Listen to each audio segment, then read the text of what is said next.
Hello and welcome to a special pregame edition of the Store Central Football Show. This is Aman Kidwai. I'm joined by a special guest. He's one of the foremost voices in college football today, and that's Richard Johnson from CBS Sports. Richard, thank you so much for joining us. How are we doing? Good to be here. Yeah, absolutely. Really appreciate you taking the time. For those of you who may or may not know, Richard has been with CBS Sports now for how long?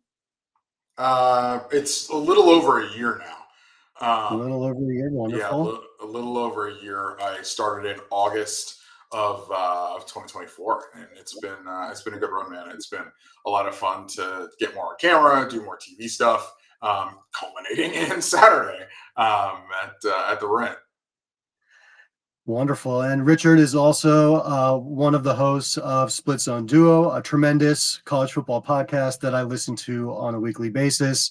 The Tasting Menu, all very enjoyable stuff. And we'll be excited to hear what you have to say about your experience at Rensselaer Field on Saturday on Split Zone Duo. But yeah, let's talk about the fact that you're reporting from the sidelines this weekend at the Rent. How are you feeling about that? Yeah, I've been outside the Rent before. I actually wrote a story. I used to live in Bristol when I worked for ESPN, so I do know my way around Central Connecticut. And I wrote a story. This must have been like 2018, I think, when I lived in Connecticut, of the journey, the picturesque journey from Stores to East Hartford, and kind of like a little like road trip piece along the way for one of college football's off-campus stadiums. So I had a lot of fun doing that. But yeah, I've been outside to the exterior of the Rent, never been inside. Looking forward to what I imagine is going to be a pretty good crowd. I mean, the crowd looked pretty good on Saturday evening for the Duke game, and so it looks like it's going to be another pretty good one on Saturday for Senior Day here at for UConn. Yeah, I mean, we always wondered that what would happen if UConn actually got decent, and if the fans would come out and support it after so many years, really in a dormant state. But they did show out, like you said, for Duke, and I think there'll be a good showing here as well. And how excited we are to have the eyes of Richard Johnson and the nation upon UConn football as they've won 7 games to start the season. 3 losses in overtime on the road, right? So the UConn Huskies undefeated in regulation.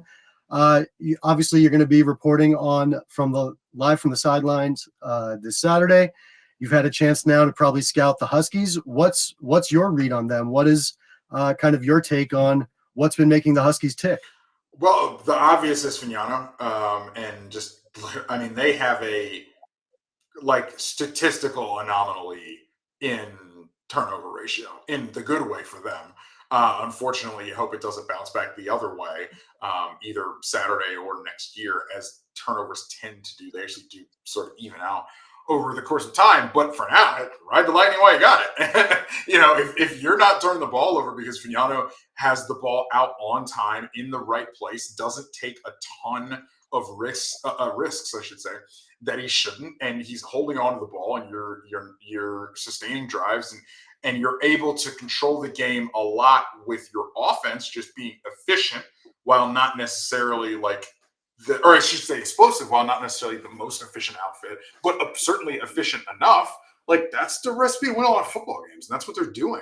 A couple results break one way or the other, and you got like a top 25 UConn team that may be dare I say it, in a fringe conversation for at large bid. Now, obviously, their strength of schedule would certainly hold them back in that conversation, all that sort of stuff. I'm not saying UConn's a playoff contender, but I'm saying they're obviously close. I mean, you lose to Syracuse by 1 possession, for instance, early in the year. And that Delaware team they lost to is pretty decent in CUSA coming up. So, this resume would have been very interesting to put up against a James Madison, for instance, or something like that, if we could actually do that. But you can't help but be impressed with what they've been able to do so far this season. Look, you can only play the schedule that you have, and UConn's played it pretty well. Mm-hmm. Yeah, and one aspect of that, UConn's an independent program, as I'm sure you're aware. That means you have to schedule all 12 games every single year, which does lead to some variance year to year in terms of who you're playing or what your schedule kind of looks like. But UConn's found a good mix of finding kind of like P4 rivals and other regional opponents. But what now, just again from your stance, 2 seasons, 2 good seasons in a row for UConn as an independent program, obviously looking for a better home. What do you think it means kind of to have this run of success? And do you think UConn is building a case for a membership in a better conference, in a conference? In a conference, yeah, we'll see when the musical chairs go again, probably at the end of the 2020s, where they would end up. Obviously, with the basketballs, they're going to be intriguing. Obviously the Big 12 stuff that happened the last time. Brett Yormark is somebody who really wants to monetize basketball and who really sees the upside potential of that. And I'm interested in how the Big 12 continues to do that kind of moving forward as probably the best basketball league, if not the second best basketball league, men's basketball league. So it's going to be interesting to see how that goes. Look, football's got to be good. Football's got to be competent. There's no secret. That is the way to guarantee like the seat at the table moving forward. Now, which seat is it going to be? Do they want to go back to the American, which didn't go so well the last time, obviously? Do you want to be the biggest fish in a CUSA pond? Maybe not, even though you have a little bit of regionality there. That would help. Obviously, you have some regionality relatively with the AAC as well. So we'll see. But yeah, I think how UConn positions itself moving forward will be the story of how much can you fund how much can you fund a football team to keep it competitive when everybody knows that you probably have the most expensive women's basketball roster in the sport. And you're certainly going to be competitive to have the most expensive men's roster in the sport.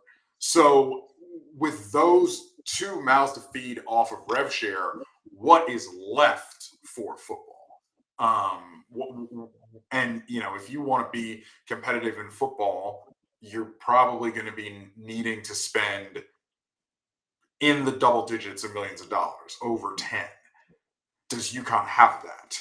Or is this something where the roster is going to continue to be like $5, $6, $7 million, which, you can kind of put together a nice G5 style team like that. What does UConn really want to be, and what will they be able to be when we do realignment again in a couple of years here? Mm-hmm. Yeah, I mean, I think that's why UConn's administration is maybe in a power conference or bust, mentality. I am in more of I would be a little enthused by the Sun Belt, frankly. And I think, something just like path to the playoff matters in terms of what you get from a conference, as well as bowl tie-ins to a little bit of an extent. You have a better season. Where do you end up? You win 10 games. Are you still just in the Myrtle Beach Bowl or something? I think those are some, next level concerns, but something that UConn, is going to have to think about in terms of this conference thing going forward. So UConn has Air Force coming into town. Obviously, we know that Air Force has its reputation, which precedes it whenever it goes somewhere to play football. How do you see the matchup shaping up against the Huskies on Saturday? Look, you better be ready to stop a varied run game, and a run game that is really piloted by Liam Zarka, their quarterback, who, this guy totes the mail. They have not had a guy at quarterback who runs the ball like he does for like 10 years under Troy Calhoun. And Troy Calhoun's been there a long time. So he runs the ball a ton. They ask a lot of him. And he puts a lot of the game on himself. Now, he will throw too. That's the thing. Calhoun, him and Calhoun kind of had a conversation, I believe, when he was being recruited. And, as any quarterback would, Zarka kind of had some misgivings about the system and all that sort of stuff. And Calhoun was like, nah, dude, if you come here, we'll throw the ball a little bit. And to his credit, they've made, relatively, it's Air Force. But yeah, they've made do on that. So yeah, they will throw the ball. They got a decent offensive line rotation. They have a solid core of 5 starters that have been healthy the entire season. They've run out the same starting five every game up front, and they will rotate a couple of guys in. So they'll play like 7 or 8. But they've got a core 5 that they like a lot. Have a nose tackle, Peyton Drake, who is a really, really disruptive force in the middle of their defense, somebody to watch out for. And then Isaac Hubert, who's a second level defender for them, who's a pretty good player as well. Tackle for loss maven for them. So it's going to be interesting to see how they travel, how their game travels. They have come really close in a lot of games this season. Got a lot of 1-score games on their slate this season. So they are really young is the other thing, a really young team right now. So maybe not next year, but in 27, maybe a team to watch out for. But for now, let's see how Air Force stacks up on Saturday. It's going to be an interesting one. Yeah, I mean, always expecting them to be a competitive squad no matter what, even if it's not their year per se. All right, last couple of questions here, Richard. Where is Joe Fagnano on your Heisman Trophy ballot? I'm not sure he's cracking it just yet. We'll see. Got to see what happens here coming home. Obviously, the stats do speak for themselves, but got to see what we got coming home here. To me, Skylar Bell is just a really, really interesting Bolitnikov candidate, more than Fagnano is for the Heisman. Like that's my pencil in right there, at least on my ballot. I should see if I used to have a vote in the like Bolitnikov, like those awards. Check that out. See what my status is. I remember does one of them have a pretty out there Twitter account? One of the awards? Yeah, it's one of them. I can't remember, but yeah, I think it's either that one or the Ray Guy or something like that.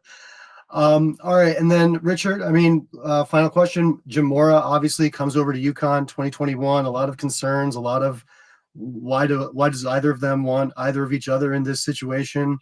And he's turned out to succeed.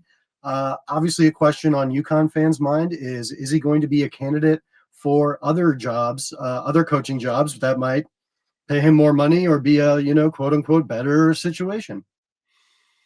Yeah, it depends on what Jim wants. It depends on what the plan UConn can put in front of him for short, medium term success and investment. That's the thing that I would look for if I was Jim Mora. Like, look, we're not going to get into the league tomorrow, but what's going to happen in 2030, for instance? What are we going to do? What are we going to do to continue to kick on from this? You're going to have a lot of Skylar Bell's going to the draft. Joe Fagnano's not going to be here next year. You're losing key pieces, key playmakers from this team. What happens then? How are we going to continue to attack the portal?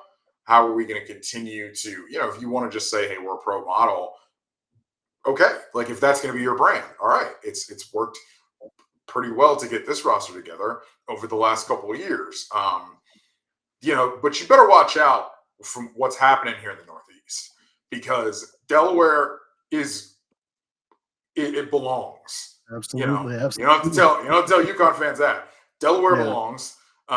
Syracuse obviously stepped back this year with all their injuries, but Syracuse, and again, don't have to tell UConn fans, Syracuse is something to play against. But watch Temple under Casey Keeler. I like their staff. I like Keeler as a coach. The football in the Northeast, it's getting interesting. It's getting interesting over the next couple of years here. It's returning to tradition. Yes, absolutely. All right. Well, Richard, thank you so much on that wonderful note of the football revival. Actually, Ivy League football, also kind of interesting these days. Tell a friend. Don't. It doesn't matter. It's fine. They'll be fine. But Richard, thank you so much for taking the time. Really appreciate it. We'll be excited to catch you on CBS Sports this weekend for the fans at home. Good deal. See you Saturday, bro.